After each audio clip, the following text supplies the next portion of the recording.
Keluhan yang selalu guru-guru atau para staf pengajar yang rasakan ketika mendidik anak-anak itu dengan kelembutan lah mereka malah kayak apa ya, jadi melawan seperti itu. Tapi kalau dididik dengan kekerasan mereka malah menuntut, apalagi sekarang itu kan tidak bisa dengan kekerasan. Jadi serba salah ya. Nah, gimana solusinya? Apakah kita harus membiarkan mereka menuruti keinginan mereka dalam cara belajar? Simak videonya dan semoga ini bermanfaat.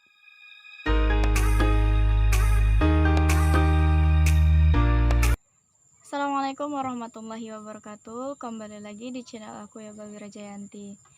Di video kali ini Santi akan membahas tentang perihal masalah dalam mengajar, seperti itu ya.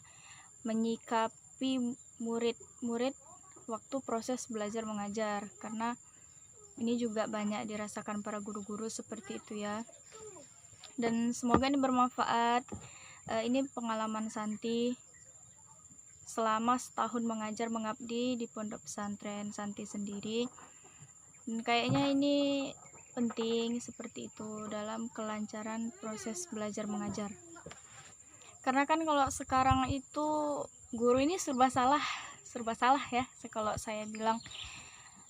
Kenapa serba salah? Ketika anak murid dididik dengan kelembutan, banyak di antara mereka malah kayak yang sepele sama kita. Mereka nganggap karena kita nggak berani marahin mereka seperti itu. Tapi kalau kita buat dengan kekerasan, mereka malah kayak benci sama kita, malah malas belajar. Dan ketika di ruangan belajar, mereka itu malah kayak nggak mendengarkan, malah membuat kegiatan sendiri ketika guru menjelaskan.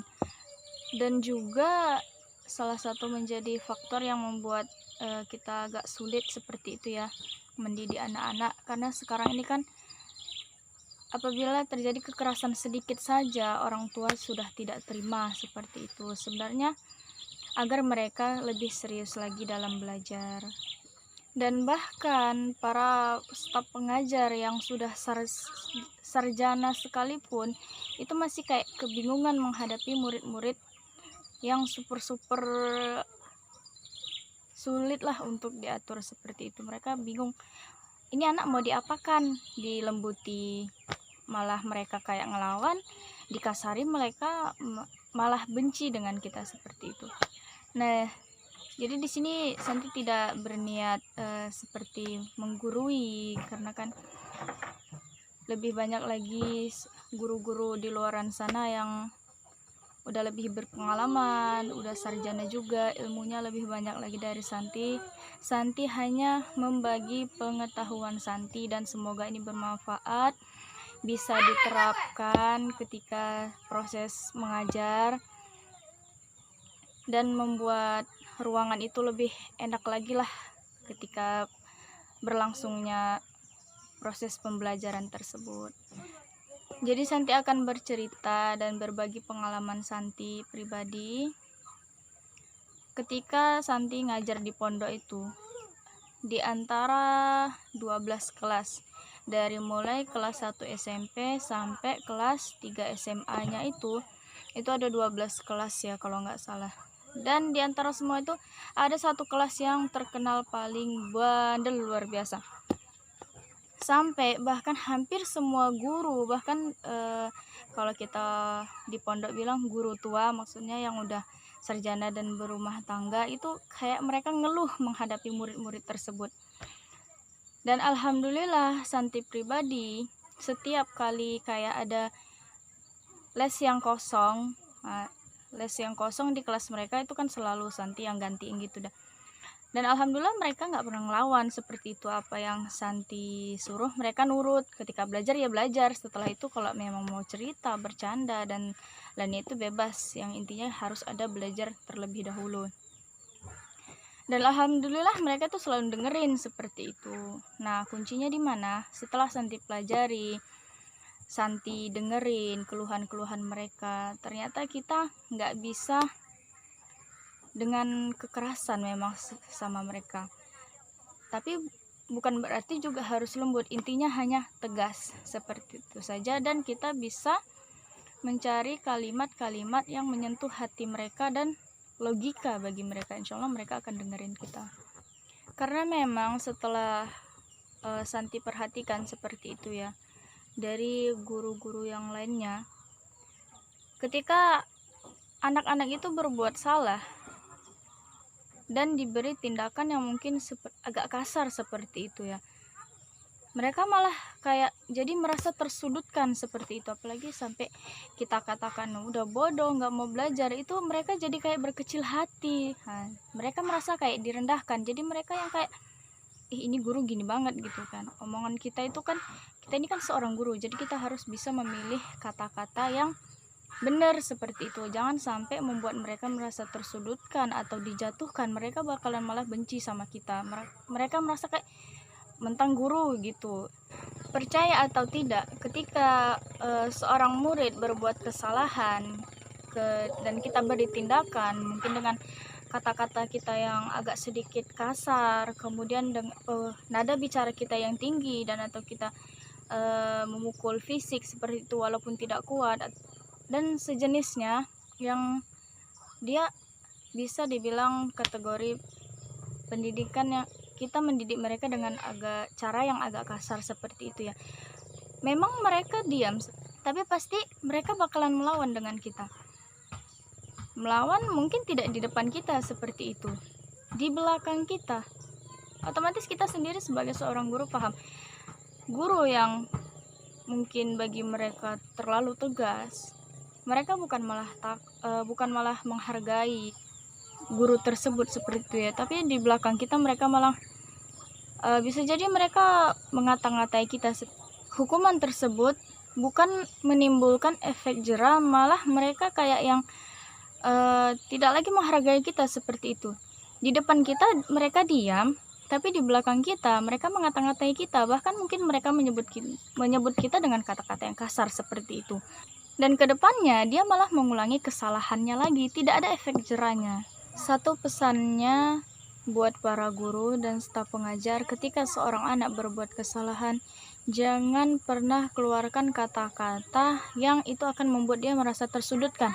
Misalnya kita ucapkan nih, udah bodoh, nggak mau belajar, malas. Nah, jangan pernah sesekali ucapkan kata-kata itu, karena ini juga saya rasa masih sering diucapkan oleh para guru seperti itu. Ketika kita ucapkan kata-kata itu, anak itu akan merasa tersudutkan dan dijatuhkan. Nah, dia malah jadi benci sama kita. Itu yang pertama. Jadi usahakan cari kata-kata yang membangun dirinya untuk mau maju seperti itu. Saya kasih satu contohnya, ini pengalaman saya pribadi dan semoga ini juga bermanfaat seperti itu ya. Jadi ketika saya masuk ke kelas 8A Putri, setelah selesai belajar pergantian les, saya kayak ngasih PR gitu buat mereka kan, pekerjaan rumah.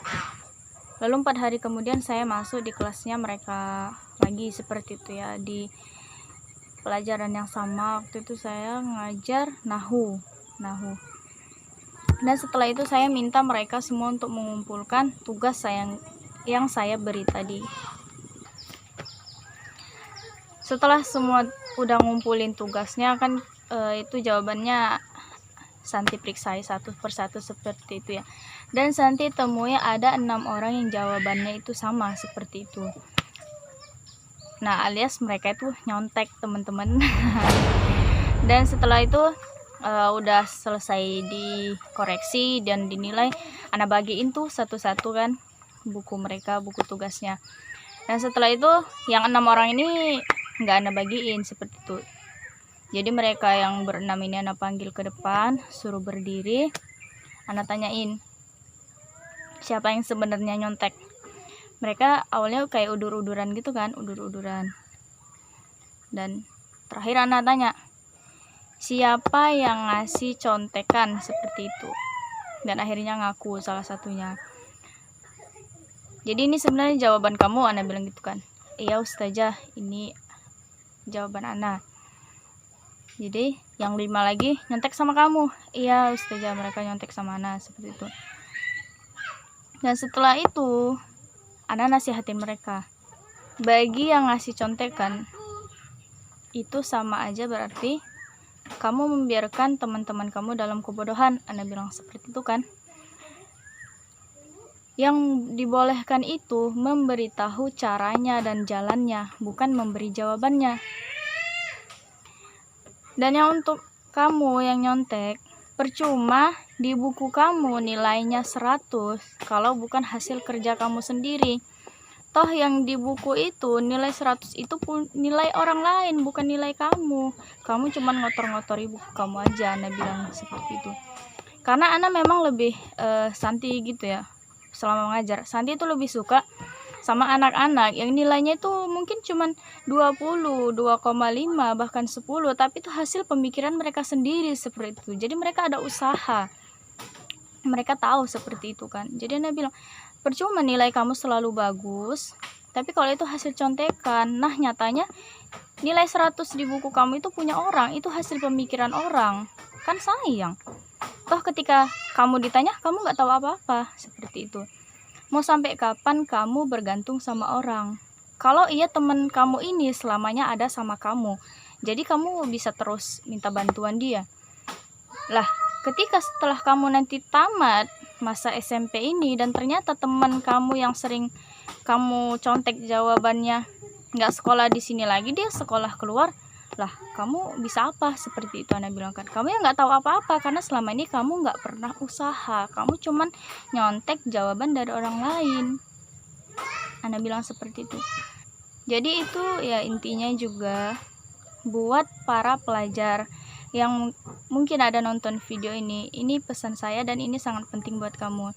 Buat kamu yang mungkin IQ-nya bisa dibilang lumayan bagus atau tinggi, jangan memberi contekan kepada temanmu, tapi berilah cara dan jalannya agar dia juga tahu. Kalau kamu beri contekan, sama aja kamu membiarkan teman kamu dalam kebodohan terus-menerus. Dan alhamdulillah setelah hari itu sampai ke depannya ketika saya beri mereka tugas, alhamdulillah tidak ada yang nyontek lagi seperti itu. Mereka jadi semua yang benar-benar kayak menghasilkan nilai dari pemikiran mereka sendiri seperti itu. Nah, seharusnya seperti inilah didikan yang kita berikan kepada mereka. Ketika mereka bersalah itu, berikan didikan yang menghadirkan kesadaran di dalam diri mereka. Itu yang perlu, itu yang Santi rasa seharusnya kita lakukan. Karena kalau kita pukul, kita marahi dengan kata-kata yang kasar, Santi rasa itu tidak berdampak seperti itu ya, dan tidak menyebabkan efek yang jera bagi mereka. Kemudian yang kedua, lakukan pendekatan dengan mereka. Ya memang dalam satu kelas itu kan mungkin ada yang 30 bahkan 40 orang, 20 orang, dan setiap orang itu berbeda karakter. Itu yang bisa kita kuasai, dan mungkin tidak semua bisa memahami karakter-karakter anak didiknya, tapi setidaknya kita bisa membuat mereka dekat dengan kita. Jadi kayak kita bisa paham seperti itu. Sebenarnya mereka ini harus seperti apa sih biar mau belajar dengan kita. Kemudian jangan memaksa anak-anak harus bisa dengan materi yang kita kasih. Nah, kenapa seperti itulah? Mereka kan memang harus belajar seperti itu. Ya, mereka memang harus belajar, tapi kan tidak semua IQ dan kemampuan anak-anak itu sama seperti itu ya. Intinya, artinya apa? Ketika kita melihat seorang anak yang mungkin IQ-nya di bawah dari teman-teman yang lainnya, kita harus memberikan metode pembelajaran kepada dia dengan cara yang berbeda. Nah, contohnya ini waktu itu selain mengajar pelajaran Nahu, Santi juga masuk les pelajaran tahfiz adliyah seperti itu. Tahfiz adliyah ini dia tentang doa-doa, yang salah satunya juga doa-doa dalam pengurusan jenazah seperti itu, dari mulai mensolatkan, memandikan, mengkafani, menguburkan. Itu kan banyak doa-doanya ya. Jadi di antara semua murid yang Santi ajar itu pastinya kan ada beberapa murid yang sulit seperti dia dalam menghafal. Jadi kalau mungkin yang seharusnya target kita buat itu setiap masuk kelas pelajaran itu mereka harus hafal satu doa seperti itu. Nah, jadi dengan si murid ini tadi kita tidak bisa paksakan seperti itu, karena memang daya ingat dia, daya hafal dia itu dan pemahamannya itu lemah. Jadi kita harus membuat pembelajaran khusus untuk dia seperti itu, agar dia bisa hafal juga dan tidak tertinggal dengan teman-teman yang lainnya. Karena kan mereka ini ngerasa kayak yang mereka kesulitan seperti itu kan, jadi mereka malas. Dan ketika dipanggil seperti itu, misalnya namanya Rudi, hafalkan seperti itu, pasti dia bilang nggak bisa, nah ustazah, Anda nggak bisa ustazah, Anda nggak bisa menghafal seperti itu. Mereka kayak yang langsung nyerah karena dengan kemampuan mereka seperti itu. Dan caranya yang Santi lakuin, Santi panggil mereka, suruh berdiri di samping Santi sambil baca bukunya berulang-ulang kali seperti itu kan. Baca bukunya berulang kali. Ya, kita memang harus sabar menghadapi mereka seperti itu ya. Karena kan menjadi seorang guru ini memang juga harus sabar dan memahami seperti apa karakter anak masing-masing dari anak-anak tersebut seperti itu. Perlahan-lahan kita bimbing dan alhamdulillah dia hafal. Nah, setelah dia tadi udah hafal, baru Ana bilang, bisa kan? Hafal kan? Baru dibilang, iya ustazah. Dan disitu Ana bilang, tidak ada yang tidak bisa dan tidak ada yang bodoh. Selemah apapun kemampuan kita, kalau memang kita mau berusaha, pasti kita bisa. Dan alhamdulillah setelah dari itu dia yang kayak semangat seperti itu. Jadi dia kan tidak merasa seperti dikucilkan, tidak merasa diasingkan karena kemampuannya. Jadi dia merasa dapat perhatian lebih dari kita. Jadi dia semangat belajarnya itu naik seperti itu. Nah, jadi ini metode ini juga perlu banget gitu dilakukan. Padahal anak ini tadi itu benar-benar bandel seperti itu, dan semua guru itu mengeluarkan keluhan terhadap dia. Dan alhamdulillah dengan saya dia bisa dekat, dan saya pun mengajari dia itu alhamdulillah mudah seperti itu, tidak ada seperti bantahan, tidak harus merasa jeng. Nah, di sini juga pesannya kita harus bisa melakukan pendekatan dengan anak-anak, terutama bagi mereka yang mungkin cukup bandel dan bilang IQ-nya di bawah. Mereka itu butuh perhatian lebih dari kita. Santi rasa segini aja videonya dari Santi, dan semoga ini bermanfaat. Jadi kesimpulannya ada 3 dari Santi ketika kita sedang berada dalam proses belajar mengajar. Pertama, jangan lakukan tindakan kekerasan, boleh, tapi selagi itu masih wajar. Kemudian yang kedua, jangan lontarkan kata-kata yang membuat anak tersebut merasa tersudutkan dan akhirnya dia menjadi malas dan malah membenci diri kita. Kemudian ketiga, lakukanlah pendekatan kepada anak tersebut dan berikanlah didikan yang menimbulkan rasa kesadaran diri terhadap dirinya. Terima kasih buat teman-teman yang udah nontonin videonya Santi dari awal hingga akhir. Semoga ini bermanfaat buat teman-teman semua. Dan terima kasih juga yang udah beri dukungan channel Santi dengan subscribe. Jangan lupa beri kritikannya juga agar Santi kedepannya bisa buat video-video yang lebih banyak lagi dan yang selalu memberi manfaat buat teman-teman di luaran sana yang menonton video Santi. Santi pamit. Assalamualaikum warahmatullahi wabarakatuh. See you next time.